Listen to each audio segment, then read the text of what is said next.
it's getting, okay. We're recording. Welcome to the April members check-in. And this month, I have invited my Crunchy Gal Couch to 5K participants to also hop on this call so that they can get all of the information on should you be running, why are you running? You chose to run through the Crunchy Gal Couch to 5K program. And so we're going to first start off with some logistics. Then we're going to go over some simple shoe things you should be looking for, fueling, running form. And then if we have time, I'm going to look up and share my screen for the VDOT calculator. If you are on my barbell and run program, which is my intermediate program, that means that like you're probably somewhat of a decent runner, or at least you don't absolutely hate it. So that means that you should start to utilize this VDOT calculator that I have access to and you have access to, which I will show you how to use. Okay. Logistics of the Crunchy Gal Couch to 5K. All of my members, whether you're a workout member or just a Crunchy company member, you are automatically put into the running to win a year's worth of free membership on Train Heroic. Okay. Now, if you purchase the ebook, then I have also tagged you on my website to be a participant. So you will be entered. Now, to finalize your submission of yourself to hopefully win a year's worth of membership, you need to, between the week of May 27 through 31, send me your 5K time. Okay. Now, could you be a total turd and make it up and send me it so that you can be part of the competition? Yes. But I pride myself in being a Christian, and I'm assuming you guys found me and like me also because I'm a Christian. So that means, ladies, let's hold ourselves to a higher standard and let's be integral. And when it comes to our 5K times, okay, it's not that big of a deal. Okay. 5K is 3.1 miles. You do not have to run the entire thing. This is a relative to you time. So if it's speedy fast, amazing. Use it as a marker for, your health and longevity. If it's kind of slow, it's okay. That's totally fine. Just again, I will on that day, if you are part of my workout memberships on Train Heroic, there will be on that week an actual tab on Train Heroic for you to fill out your 5K time. And Train Heroic will track that for you. Okay. So let's say we do this again in 6 months, you can see those times tracked on there. Okay. So to finalize your submission for the drawing to win a year's worth of membership for free, you need to send me your 5K time between the dates of May 27 and May 30th. Okay.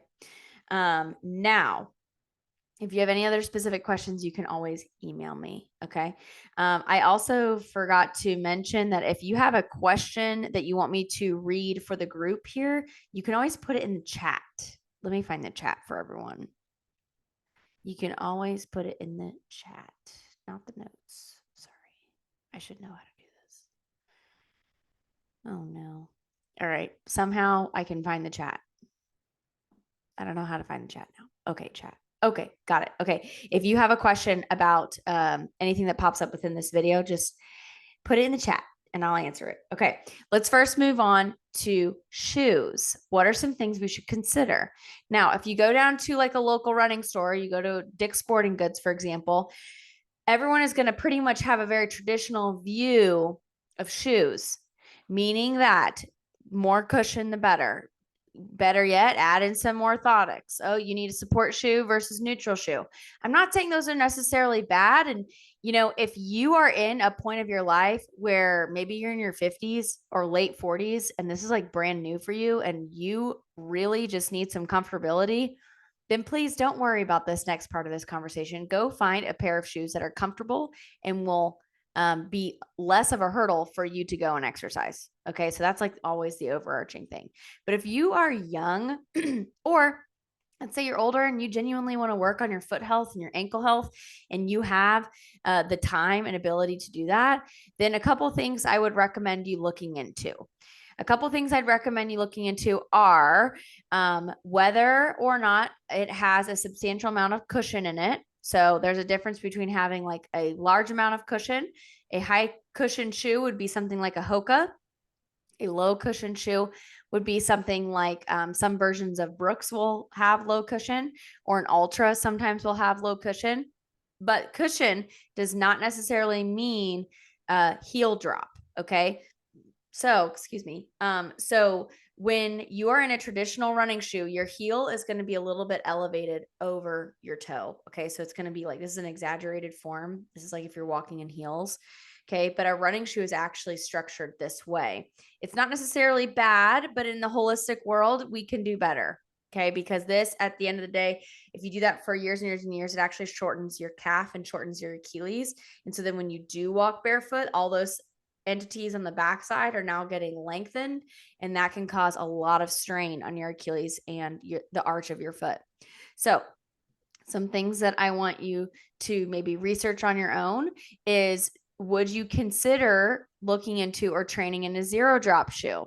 That would be like an Ultra. If you don't want to go all the way down to a zero drop shoe, meaning that your toes and your heels are at the same height, does not mean necessarily minimal cushion. You can have a zero drop shoe with a lot of cushion. Okay. But if you want to do that, then look at Ultra. If you don't want to do that and you want a more moderate shoe, then you can look at like Topos. You can look at Hoka's. Even some Sauconys are really good, or Ons. Those shoes are totally fine.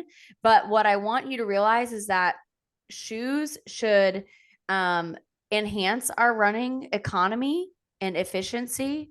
But if we start to break down and we start having pain in our arches or in our calves, then we really need to rely heavily on that foot and ankle health PDF that I put out. That was a free PDF that I put out in an email, but I also linked that in the Crunchy Company. So if you're a member, you have access to that. If you're not a member and you're just here for the Couch to 5K program, then go back in your subscription emails and you will find that free download. It has linked YouTube videos on there for to train. Oh, no. Okay, can you hear me? Sorry. Okay. I don't know what's going on. I'm just going to have to hold this. That's annoying. Your foot and health PDF is going to be something that's really, really helpful, because we need to strengthen our arches and we need to lengthen our calves. Let's see. Sorry, I'm muting people. I'm sorry. I'm muting you. Lengthen your arches, lengthen your calves. Okay. I know I keep harping on it, but that foot and ankle health PDF is extremely helpful. And if you were to message me on Traineroic and say, I have an issue with my arch, I would probably still direct you to that PDF. So please ask anything that you need, but rely heavily on that. If you have done the PDF and you're still struggling, then message me again. Okay. Now, fueling. If you're doing a training session or a running session that's less than an hour, I would not consider doing any type of intra workout fueling. Like, you don't necessarily need to be bringing carbohydrates with you, but you should not be doing these cardio sessions fasted. Okay. Meaning that I would not advise you going out first thing in the morning when you have nothing in your belly.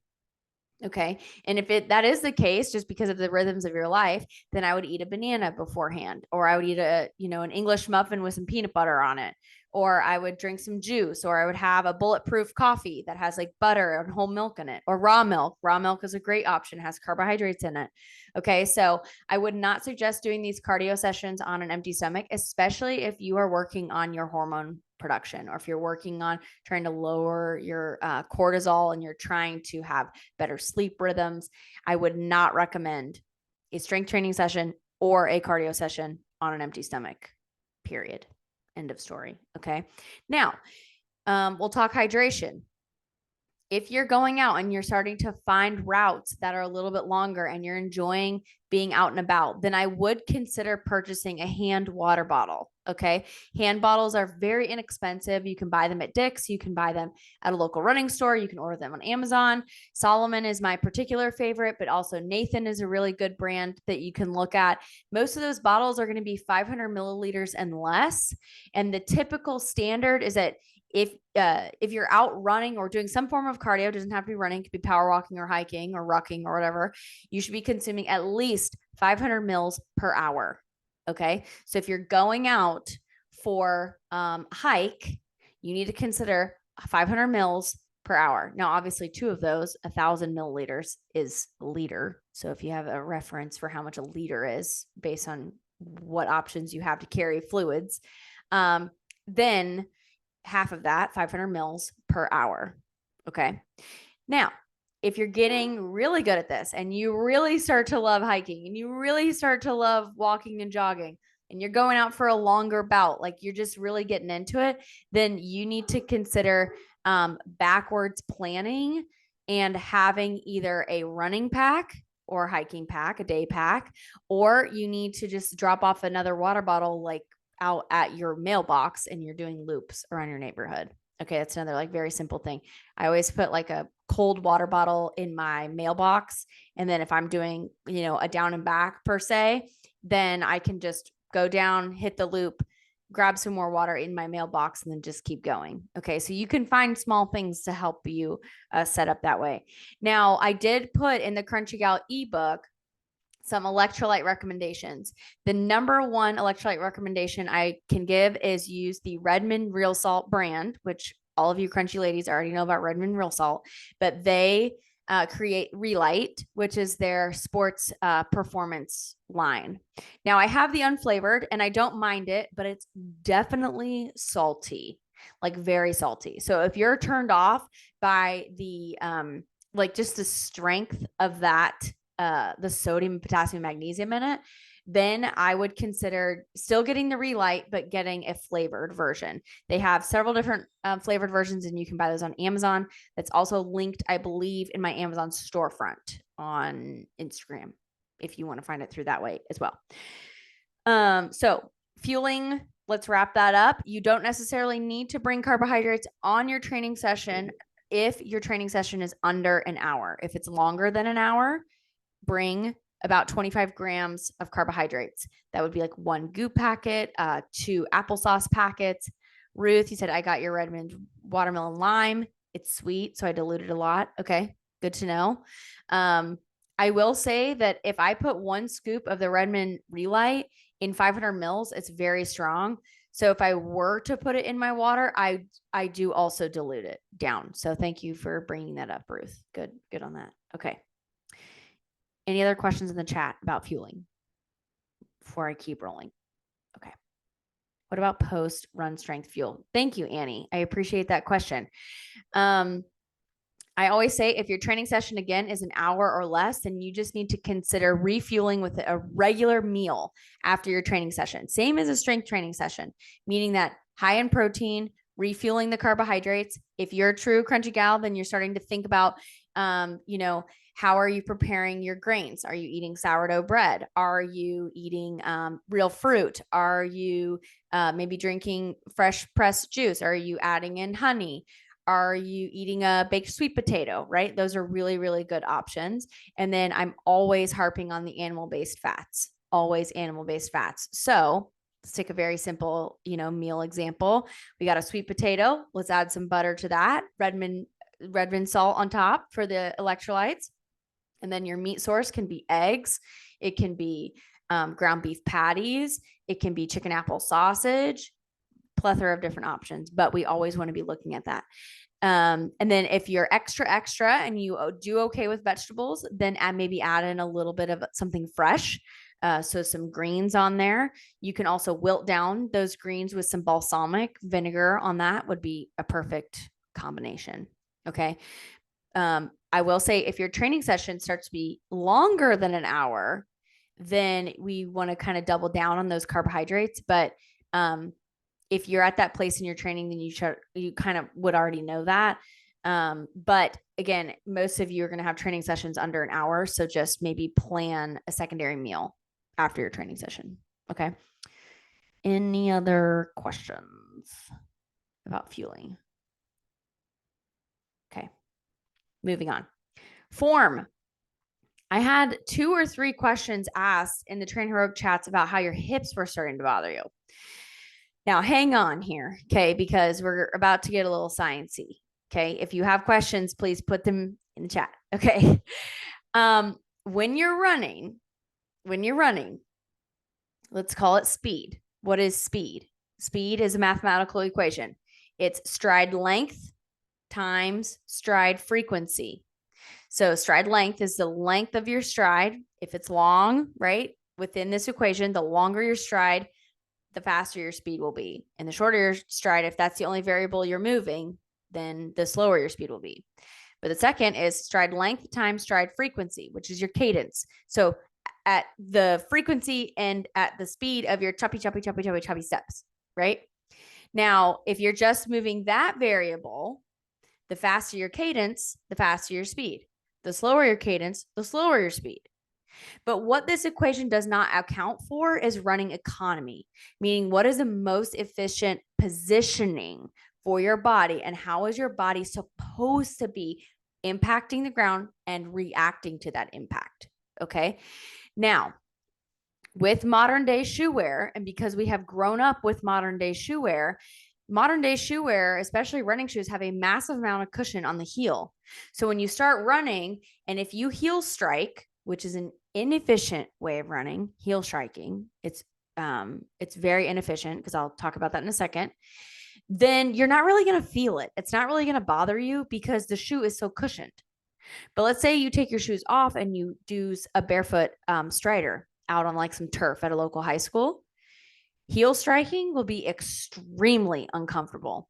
And if you are barefoot, the sensors in your feet and the uncomfortability of heel striking will automatically fix all of your running problems. I promise. It's quite phenomenal to watch. Okay. So if you don't have good running form, go to a local track or go to some soft grass, take your shoes off and see if you can run. I guarantee you're going to start landing on the ball of your foot, which is how your feet are supposed to impact and react to the ground. Okay. Now, if you are looking back at that equation, stride length times stride frequency, if you lengthen your stride, you end up really reaching out and you end up heel striking. So actually lengthening your stride, it may within the equation feel like a good idea because you're trying to increase your speed, but in the long run, your economy is really poor. Okay. So the variable you actually should be adjusting is you actually should be increasing your cadence. So in a perfect world, you have short strides landing on the ball of your foot and you're increasing your frequency. So you should be like pitter patter, pitter patter, pitter patter, pitter patter, not like da-dum, da-dum, da-dum, da-dum. Okay, there's the difference. Because when you are doing this long, slow, da-dum, da-dum, that means that your feet are on the ground for a very long time and you're probably heel striking and your foot's on the ground the entire time. Now, take that picture. If you're in that slow and terrible running economy, your hips are having to pull your legs all the way through this super long stride. And that's so much tension going through your hip flexors. So yeah, your hip flexors are going to hurt. That's going to feel terrible. And also in that position, you're also cranking on your low back. So your low back's probably going to kill you too. Okay. But let's round out this picture. Okay. Rounding out this picture means that maybe if we're purchasing new running shoes, maybe we're looking for something with a little less cushion so that automatically kind of puts us in a better running position. We are shortening our stride. So we're not reaching out, heel striking. We're shortening our stride, and ideally we're landing on the ball of our foot, and the ball of our foot should be right underneath where our hips are at. Okay. So if you're landing way in front of yourself, you're heel striking because you're reaching. So you should be landing on the ball of your foot right underneath your hips. Okay. And then you should be like pitter patter, pitter patter, pitter patter, pitter patter. So you're picking up your feet quickly. Okay. Doesn't mean necessarily that you're sprinting. You should be able to have very similar running form when you're sprinting as if you are just going real slow. Okay. Real slow. I just looked at some of the videos that I had from the last race that I did, and I was a bajillion hours into that race and I was still landing on the ball of my foot. Now my strides were painful, right? Because I was so many hours into a race, but I was really proud. I was like, you know what? I had the durability in the musculature to maintain proper running economy even after all of these hours of running. And that's ideally what we all should be kind of like seeking after, is that we have proper running form and running economy throughout throughout whatever we're doing. So whether that's a 30-minute run or a walk jog or your 5K. Okay. Questions about running form, send them in the chat. I actually did get a question in the Train Heroic chat asking that, there was a particular lady that was doing mainly walking, power walking over running. And is there actually a benefit to running over power walking? Now, I will say there are central adaptations and there are peripheral adaptations that happen when you're exercising, especially, doing cardio. Central adaptations that happen while doing cardio means that your heart is getting stronger, your blood vessels are getting more flexible, you're shuttling oxygen quicker, your metabolic pathways are becoming more efficient, you're utilizing more carbohydrates. That's central. Okay. Peripheral adaptations means like, what is your musculature doing, and is that changing based on the stimulus it's getting? Now, power walking and running, your pace could be the same, your speed could be the same. My husband's maybe power walking and I'm jogging, right? The speed technically is the same, right next to each other, but our running form our form looks a little different because one of us is walking, one of us is running, right? One of us is doing each of those. So what is the argument for running? There could be an argument saying that, well, if our heart rates are the same, then we also have very similar central adaptations, right? Because your body doesn't really know what you're doing. It only knows where your heart rate is at. So centrally, running and power walking, fairly similar. That's okay. That is totally okay if you don't want to run or you can't run. Okay. But I will challenge you. Walking, you have about 1 to 1.5 times your body weight in impact going through your feet. Whereas running, you have upwards of 3 to 5 times the pounds of your body weight going into your feet. So we're talking peripheral adaptations. The strength of your feet really drastically increases. I see the question in the chat. I'll answer that in just a second. The strength of your feet really increases when you start running, especially if you're working on shortening your stride and increasing your frequency and increasing your cadence. Okay. Tavia, I notice I feel most of my run in my lower back and calves, which would mean I'm running more heel based, leaning forward, extending my stride further than I should. Yes, correct, Tavia. I know that I heel strike. You should just practice trying running on my toes, or should I find a track to practice? No, you can practice this whenever you want, Ruth. Good questions. Yeah, both of those are pretty much the exact same question. You're heel striking because you're used to your cushioned shoes. Okay. So if you want to take it the extra step, then yes, go find some nice fluffy grass and take your shoes off and see if you can do your little pitter patter landing on the balls of your feet. If that's unrealistic for your lifestyle, then just keep your running shoes on. And the next time you have a walk to jog or whatever I have on the calendar, work on shortening your stride and increasing your cadence. You're probably going to feel like an idiot at the beginning, I will say. Okay. But it's okay. I ran a bajillion miles out here just doing my little pitter patter, pitter patter, pitter patter. I was running 10 to 12-minute miles. Okay. So not super blazing out there, but I was just working on my little pitter patter. What you will notice is that when you start to run correctly, you will feel very fatigued. You're going to feel very tired. And it's just because, again, you don't quite have the musculature to maintain proper running economy and running form quite yet. But I promise you that will come over time. Okay. Good questions you guys are sending in, so keep them coming. Yeah, if your low back hurts when you're running, it's 1,000% because you are overstriding. Okay, keep putting questions there. I'm going to share my screen. I want to show you guys a picture if I can figure this out. Okay, can you see my screen?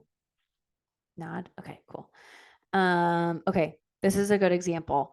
So see this red here? See how this dude is heel striking here? One, the force is going back up into his hips. Okay. And you'll also notice that because he's leaning so far forward, in order to counteract that with his midsection, his glutes are going to be so pushed far backwards and he's going to crank on that low back right there. And what did I say about the heel striking? His foot's going to be on the ground so long that when this other leg, this back leg comes all the way through, that hip flexor is going to get so fatigued because it's having to maintain that stability for much longer time rather than right here, you're landing, this looks like flat footed, but ideally on the front half of your foot, you're landing and the force is going to go right back up correctly. It should be like a vertical force.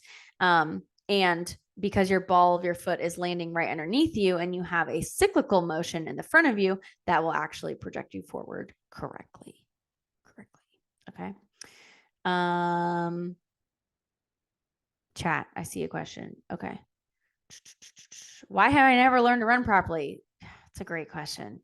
If it gives you any peace, I work with some of the most elite airmen in the country and they run like garbage. Okay. So I'm constantly working on this. The only reason why I ran properly is because I ran track as a child. Okay. So if you have children, put them in track and field.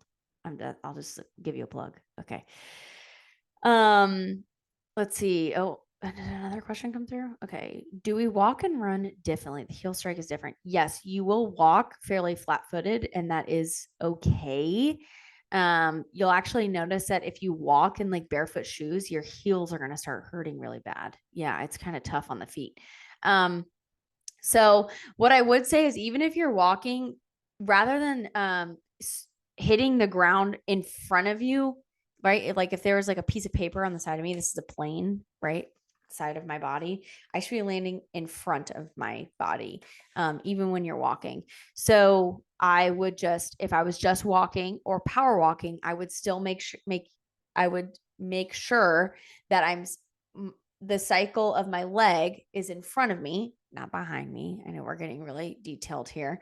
And you're still working. I call it pawing the ground. Your feet should be pawing the ground when you're landing rather than, again, the clumping. No clumping like this where your heel is landing and then your toe. Okay. So work on pawing where the ball of your foot is still generally hitting right underneath your hips rather than the way far in front of you. Good, Ruth.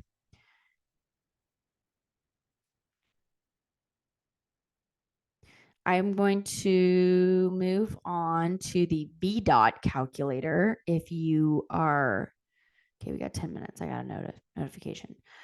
Okay. Moving on to the VDOT calculator. Okay. Nod your head if you can see my screen. Excellent. Okay. VDOT calculator. This is a great free thing on the internet that you absolutely should be utilizing if you are wanting to get into running. If you are signed up for a real 5K or a 10K half marathon and you have intervals that you want to be running, or especially if you're on my barbell to run program and I have like 400 meter repeats, 800 meter repeats, you're always asking me, what pace should I run this in? Great question. Let's go over it. Okay. So, oh no. Okay.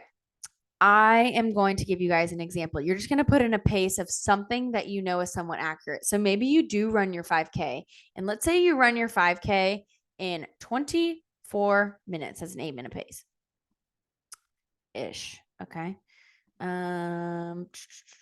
3K, 5K pace, calculate. Okay. Technically, because it's 3.1 miles, it's going to give me a sub 8-minute pace, but we're just going to roll with it. Okay. I'm going to click calculate, and then you're going to scroll down. Okay. These are projected race paces right here. So if I ran a 24-minute 5K, then that's assuming then these numbers are not linear. Let me be clear here. Okay. Because these distances are not linear, meaning that you can't just take your 5K pace and extrapolate it out to a marathon and assume you can run a marathon also at a 7:43 pace. Okay. Because you're not accounting for fatigue. You're not accounting for hydration loss. You're not accounting for all of these other things that may be, present in a much longer race than just a 5K. Okay. But these can be kind of helpful as you project out for a real race. If you're doing a 10K, for example. Training though, this is the bread and butter that I want you to look at. This training tab here, based on the numbers that I put into the calculator, let's say I'm doing 800-meter repeats, and on Train Heroic, I put down fast rep pace or repetition pace. That means that I should be running, if I'm doing 800-meter repeats, I should be running a 332 per interval based on the workout that I gave you. Okay. Now, this is off of a book called the Daniels Running Formula. If you're actually into running and you actually want to know how all of this is set up, I would recommend purchasing the Daniels Running Formula book on Amazon. But if not, then I just want you to have the general idea that if I'm running really, really fast and I'm doing 800-meter repeats, I need to be shooting for a 332 per interval with the appropriate work to rest cycles. For an 800, this would be like a 1-to-1 or 1-to-2, meaning that I'm resting also 3.5 minutes, or I'm resting around 5 to 7 minutes, just depending on the pace that I'm pushing. But we're getting in the weeds there. Or let's say I do 400-meter repeats, 400-meter repeats. Okay. Based off of this calculator, it's saying, hey, Kelsey, you should be able to repeat a 138 with appropriate work to rest cycles. Okay. So on a 400-meter, I should be resting like a 1-to-3. So I should be resting like about 5 minutes here and doing a 138, 138, 138, all with about 5-minute rest in between each one. Okay. So if on Train Heroic you say, hey, if I write down, download the VDOT calculator and look at the threshold pace, this is what it would be, right? Maybe I'm running 1,200 meter repeats and they're at threshold pace. That means I need to run a 6:05 interval. Okay. Now, again, kind of scientific here, but this is such a good free resource if you're actually getting into running, and it's super helpful to guide your training on whether or not like you need to figure out if you need to run faster or you need to run slower. Good on that? Okay. Perfect. Okay. We have 6 minutes until the call is ended from Zoom. Any other questions that you don't mind asking on the recording? I'll give another couple minutes for that. And then after that, I will stop the recording. And if you have more questions for me, I will stay on until 8:10 Eastern Standard Time. Okay. Any other questions here? I will just watch out for the chat, or you can unmute yourself. That's fine too.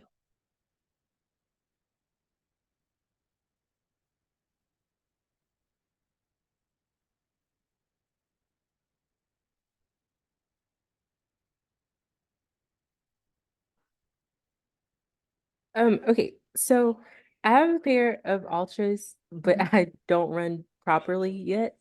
Does it make sense to still wear those? Like, because I know you said those are kind of the zero drop Mm-hmm. and less cushion. So should I keep trying to use those while I'm trying to learn how to run properly, or will that just make me even more tired? Because I know you said you'll get tired while you're trying to learn. I think if you have no pain, like no pain in your feet or ankles, and you're wearing ultras, and keep wearing the ultras. That's totally fine. I love my ultras. The only reason why I'm not wearing them right now is because my volume is so high and I just needed a little bit more, just a little more oomph for myself.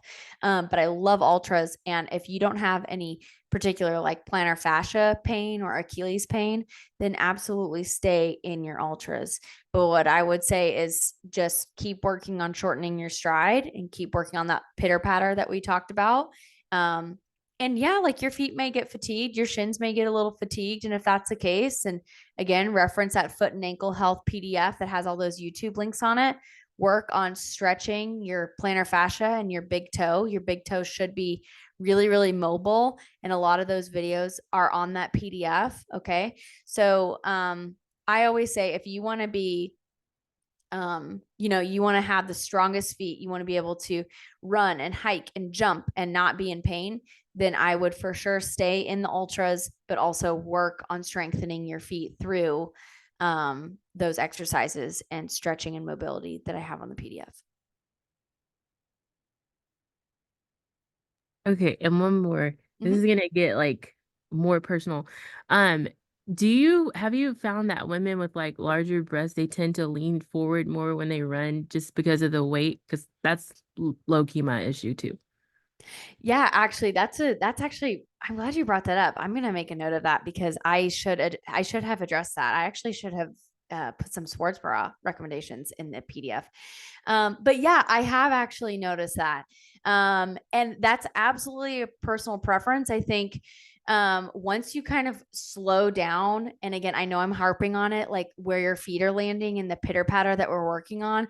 Once you're working on picking up your feet as quickly as you can, rather than your feet just staying on the ground for a long time and then you're taking another step, you're working on picking up your feet quickly. You're not necessarily sprinting. So I don't want to be I hope that you understand that like that doesn't mean that like things are very really violent, if that makes sense. So when it comes to a sports bra recommendation, or if that's just your normal physiology that you have and you can't necessarily help it, outside of trying to have a better or proper fitting sports bra, then what I'd say is like it's okay if your pace is slow. That is totally okay. We should just continually be working on that pitter patter positioning. And naturally, if you can kind of get a little bit more upright, then everything will be in better alignment and better running economy. But if you don't have a good sports bra, then obviously that makes running really miserable, like really, Yeah. really miserable for sure. So if that is the case and you need to invest in a better sports bra, then absolutely go down that route. My personal favorite, and they have all different sizes and all different shapes and sizes, is Athleta. I think Athleta by far is the best option. They have zipper ones, clasp ones, Velcro ones. They have all different kinds. So that is a real problem, and I wish I addressed that in my PDF. So thank you for reminding me of that. Okay, cool. Thank you. No problem. I have less than a minute on here. I'm seeing my ticker tick down here on my camera. If you have more questions, oh no, do you feel like a treadmill would be a good option when I actually do not recommend a treadmill if you're trying to relearn your running form. I would much rather you run on the road. Yes. No treadmill, because technically the treadmill is pulling you. You're not actually projectiling yourself like yourself, if that makes sense. A treadmill is doing that for you. So you need to relearn that. And I would do that on the ground. Thank you for helping my techniques. Maybe I can start enjoy running. There you go, Ruth. Love it. Love it. Okay. I hate to push us off this call, but it's going to end. Have a wonderful night. If you have more questions, message me on Instagram. Bye.